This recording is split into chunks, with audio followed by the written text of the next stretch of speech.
The Colts hammer the Steelers. Gardner Minshew keeps their playoff hopes alive.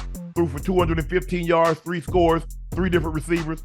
Indy trailed 13-0 midway through the second quarter, but then could score 30 unanswered points. The Colts are now 8-6, have won 5 or 6 to move into the bottom of the AFC South into playoff contention.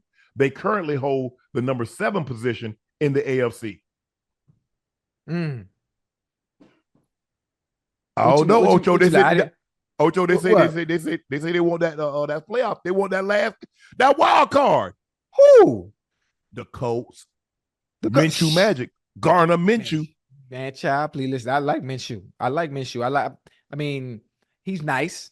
He's cool. He has a nice supporting cast. Mm-hmm. They did well today, but again, they did play the Steelers. Let's not get too whoa. They did play the Steelers. You tell me all the time it don't matter who out there. I mean, I know it don't matter who out there, but look at the product. The Steelers have lost the last 2, not the last 3. You know, they ain't no threat, which is why I said it 2-3 weeks ago. The Bengals are gonna come back. They're gonna be a threat to overlap. Yeah, a threat to who? They're gonna be a threat to the Bengals. Man, the Colts don't want to see us. The Colts don't have. No, I'm saying the Steelers gonna be a threat to you guys. No, they're not. Not they're bad. The Steelers bad. Steelers need to overhaul, Ocho. It's whoa. Slow down. The Steelers are having one bad season. I don't know about no overhaul already. Their coach, goddamn Tomlin, past 17 years, he's been above 500 every single year. Every single year. I don't know about Ocho, that's not the standard. That's not the standard for the Steelers. The Steelers are about championships. We got to stop rewarding. Oh, he above 500. That's not why they pay you $8-9 million to be above 500. For one, they pay you for championships and to get the team in the playoffs, make deep playoff run. When was the last time the Steelers made a deep playoff run? Well, I mean, that's a minute. Wait a minute. This is a new team. This is the new regime. You got new players. Yeah, it doesn't just happen like that. It don't just happen like that. Now you have to build. You have to build your team. We hold what we do here on this podcast is we hold people accountable. Even the people that we like, we got to hold them accountable. Okay, so you think it's time for overhaul for real? No, I'm saying. I mean, you said the word overhaul, so I mean, you mean players. Players, but Mike got to do a better job. We got to stop. Well, he's never had a losing season. Well, it's been a long time that we thought the Steelers were going to be a threat to win something too, other than the division. Right. Now, I get it. A lot of their, Ben got old. They held on to Ben. Ben held on a lot longer than what he should have. And when you got guys like that, and that's what the Steelers are known for loyalty, especially they're really, really, really good players. If you go back and look at those 70 Steelers, they didn't get cut. They just got old and they got rid of them. And that's why they struggled, late 80s into the 90s. They had that 1 year in the 90s because Lambert and Ham and Joe, Mean Joe and LC and Greenwood and Mel Blount and all those guys got old at once. Right. Well, if you got 10 Hall of Famers that get old at once, Ocho, you're going to be in bad shape trying to replace all that because the likelihood of you finding replacement players for those guys aren't very good. But the Steelers, man, Ocho, they need quarterback.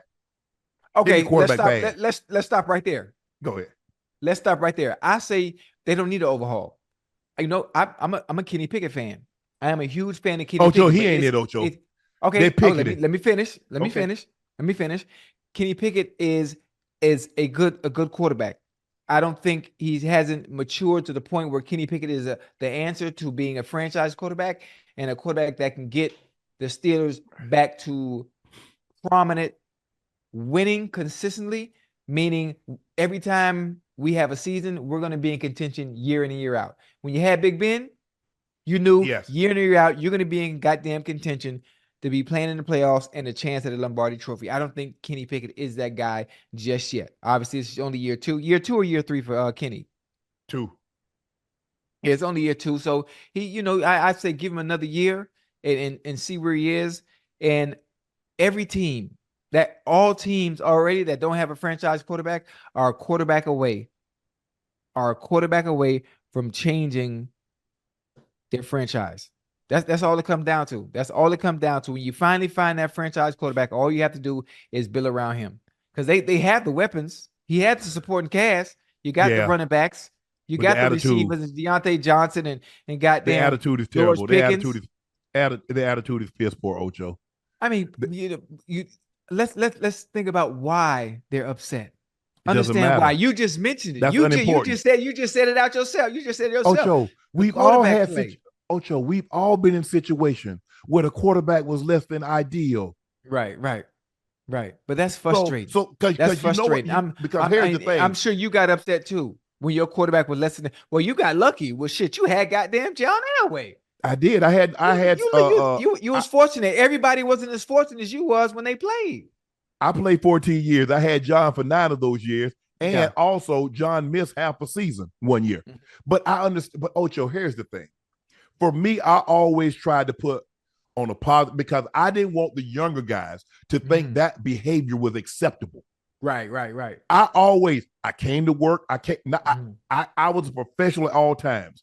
Right. I came to work on time. I went to meeting on time. I practiced hard. I did what I was supposed to because I wanted to show the younger guys, this is what it takes to be successful. You want to have a long career. You want to win.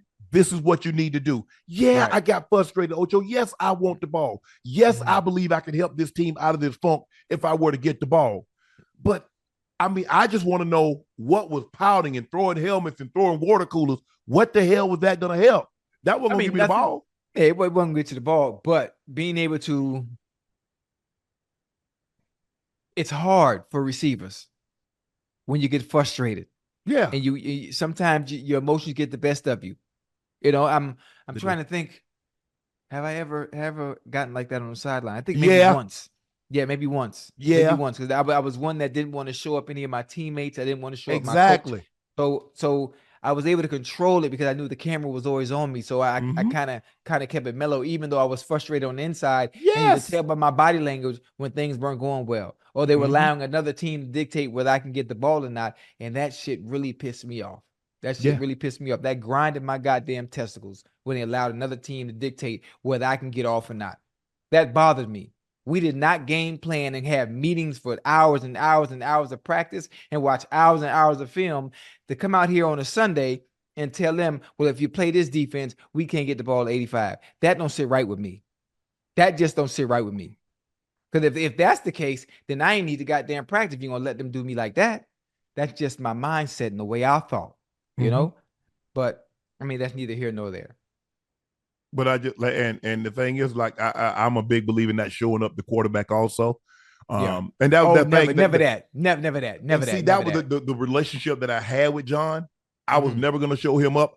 All I asked him, look, give me an opportunity to protect myself because I'm gonna do my best to come down with it, or it's gonna be incomplete. And I'm never going to give up on a play. And so he didn't like. If he missed you, you like, oh, matter of fact, I did that once to Carson. We were playing the Steelers. He overshot a ball, he overshot it, or it was out of reach and I was wide open, and I took my chin strap and I snapped that bitch soon as the ball, you know, it was out of reach. Man, I walked back to the huddle. That nigga Carson said, man, if you ever motherfucking do some shit like that again, I won't throw your ass a ball the rest of the game. That's what that we say, you like catching football? Yo, I like, He said you won't get no more. Listen, I ain't never seen Nash snap on me like that. One time, I never forget, we was playing the Steelers. And the fact that when we're playing the Steelers, the balls and opportunities I'm gonna get are already slim to none because when I come out the huddle, they are making the defensive play call based on where I line up. So I already know the 2 or 3 balls or 4 balls I might get, I got to make the most do. Yeah, you got to make the most of them. And when he missed that one, man, I snapped my motherfucking chin strap walking back to the huddle. And, man, he came into my face mask and said, man, if you ever motherfucking show me up like that again, you'll never catch a motherfucking ball again. I ain't even say nothing. Cause goddamn, it was a primetime game. It was a primetime game. Yeah. Oh yeah. Damn, I never forget it. I hope when we edit, I hope somebody could find that clip. Yeah. Somebody gotta find that clip. That'd be a good reference. Yeah, John didn't play that. And so I always made sure I was like, hey, bro, don't do that. Don't do that. That ain't what we do. Right. So yeah, I lost myself though that one time. That one time. But see, that's the thing though, Ocho, is that I didn't show him up, and when I dropped the pass or I did something, right? Hey, He talked about that on the side. Yeah, we talked about it at the sideline, or we talked about that in the meeting room.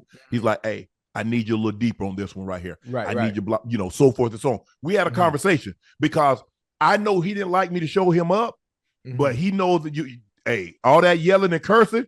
Who walked by you talking to like? Yeah, who walked by you talking to like that? Yeah, I know damn well you ain't talking to me like, man, please.